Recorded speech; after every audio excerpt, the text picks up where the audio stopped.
True Hallucinations by Terence McKenna.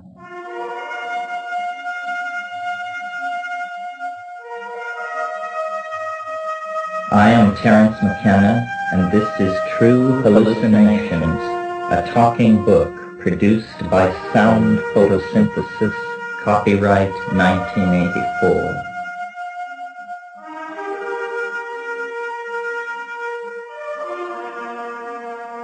And introducing Nomad Band.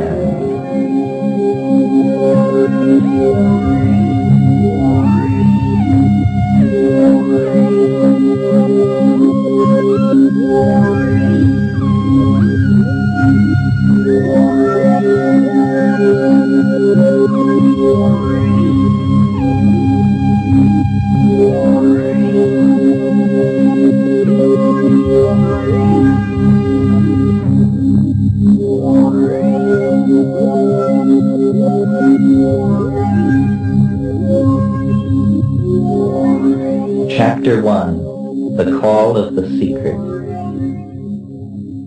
At the present moment, the UFO is a true mystery. It is easier to say what it is not. Much of my thought of the dozen years past has been name-making and contemplation. Closely guarded by the chaotically jeweled angels, every angel is terrible, wrote Rilke, and at once sacred and profane, the UFO rises in my life as it may at some future point in human history. I have chosen a literary approach.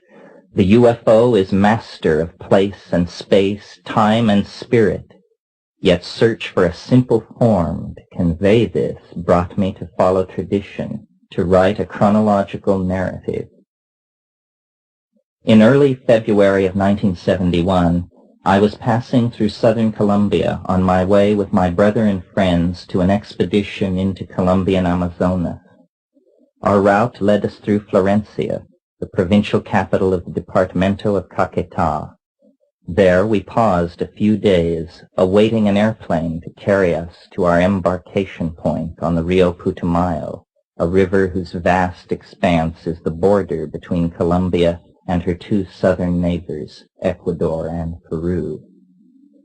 The day was especially hot, and we had left the oppressive confines of our hotel near the noisy central market and bus station. We walked southwest, out of town perhaps a mile. Here were the warm waters of the Rio Hacha, across rolling pastures of tall grass.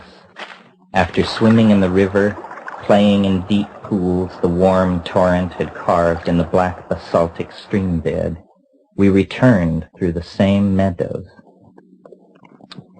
One more familiar than I with the appearance of Stropharia cubensis pointed out a single large specimen standing tall and alone in an old bit of cow manure. Impulsively and at my companion's suggestion, I ate the whole mushroom.